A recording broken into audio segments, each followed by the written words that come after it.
চলে এসেছি বন্ধুরা শীতের একটি খাবার রেসিপির ভিডিও শেয়ার করতে।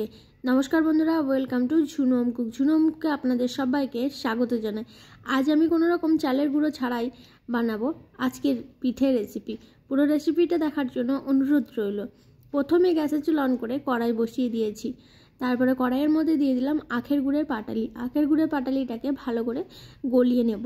সামান্য পরিমাণ জল দিয়ে দিয়েছি আর তার সাথে এবার ভালো করে ফুটিয়ে নিচ্ছি। এই যে আখের গুড় এবং নারকেল দিয়ে পুর বানাবো। এখানটা আমি শুকনো নারকেলের পাউডার নিয়েছি, যেটা মার্কেটে কিনতে পাওয়া যায়। আপনারা বাড়িতে কুড়িয়েও নিতে পারেন নারকেল। তারপর ভালো করে পুর একটা বানিয়ে নেব। এইভাবে নেড়ে নেড়ে একটু টাইট করে নেব। খুব একটা বেশি টাইট করলে কিন্তু আরও বেশি টাইট হয়ে যাবে, তাই এরকমভাবে করে নেব। তারপর আমি একটা বাটিতে তুলে ঠান্ডা করে নেব। এখানে আমি একটা বাটিতে তুলে নিয়েছি বন্ধুরা। পুরটাকে ঠান্ডা করে নেব।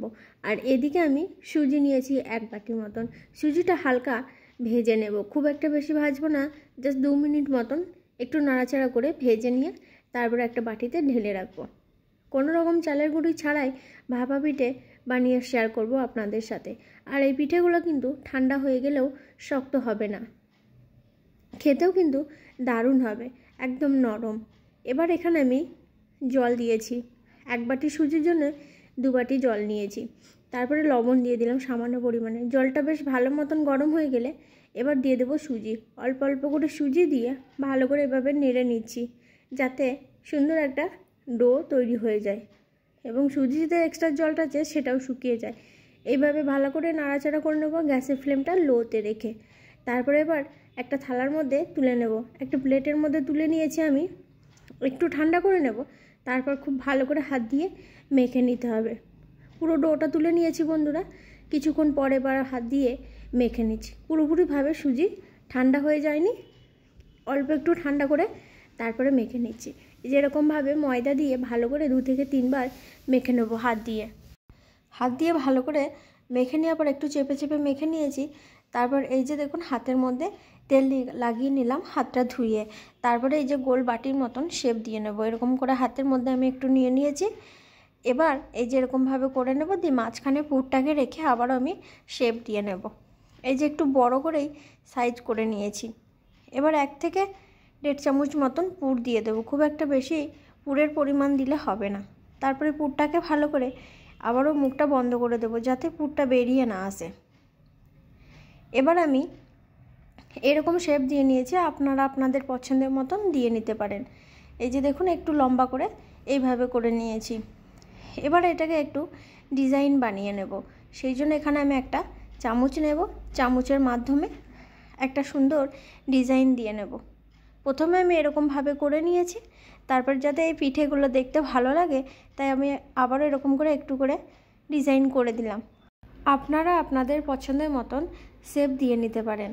একইভাবে বাকিগুলো আমি করে নেব। এই যে দেখুন বন্ধুরা, দেখতে কিন্তু দারুণ সুন্দর লাগছে আর খেতেও কিন্তু ভীষণ নরম হবে। তাই বাকিগুলো আমি একইভাবেই বানিয়ে নেব পিঠে। এই যে আবারও আমি একটা বাটির মতন করে নিয়েছি। মাঝখানে পুরটা দেবো। পুর খুব একটা বেশি পুর দিলে পুর কিন্তু অনেক সময় বেরিয়ে যায়, তাই পুরটা ঠিক মাঝখানে দিয়ে আবারও মুড়ে নেব। এই যে একইভাবে সবগুলো করে নিয়েছি। আর এদিকে আমি গ্যাসের চুলা অন করে আগে থেকেই জল বসিয়ে জল গরম হতে দিয়েছিলাম। এবার যে এখানে একটা জালি ঢাকনা নিয়েছি, এর মধ্যে দিয়ে দিচ্ছি। হালকা করে আমি একটু তেল দিয়ে নিয়েছিলাম। এবার পাশে একটা পিঠে এরকমভাবে দিয়ে দেব। তারপরে ভালো করে ভাপ দিয়ে নেব। প্রায় 5 থেকে 6 মিনিট সিদ্ধ করে নেব। যেহেতু সুজি আমি আগে থেকে সিদ্ধ করে নিয়েছি বন্ধুরা, এবার ঢাকনা দিয়ে দিলাম। তারপরে ঢাকনা দিয়ে 5 থেকে 6 মিনিট পর আমি ঢাকনা খুলে নিয়েছি। এবার কিন্তু পুরোপুরিভাবে সিদ্ধ হয়ে গেছে আর পুরগুলো কিন্তু বেরিয়ে আসেনি। এবার গ্যাসের ফ্লেম বন্ধ করে ঠান্ডা হয়ে যাওয়ার পর আমি তুলে নিচ্ছি। একইভাবে সবগুলো তুলে নেব। আর পিঠেগুলো খেতে কিন্তু ভীষণই নরম হয়েছিল আর দেখতেও কিন্তু খুবই সুন্দর হয়েছিল। আমি একটা প্লেটের মধ্যে তুলে নিয়ে আপনাদেরকে দেখাচ্ছি। আশা করছি বন্ধুরা আজকে শেয়ার করা পিঠে রেসিপিগুলো আপনাদের ভালো লেগেছে। তাই ভালো লাগলে অবশ্যই লাইক, কমেন্ট, শেয়ার করবেন। এখানেই শেষ করছি। দেখা হবে পরবর্তী আবার কোনো রেসিপির ভিডিওতে। তবে সুস্থ থাকুন, ভালো থাকুন।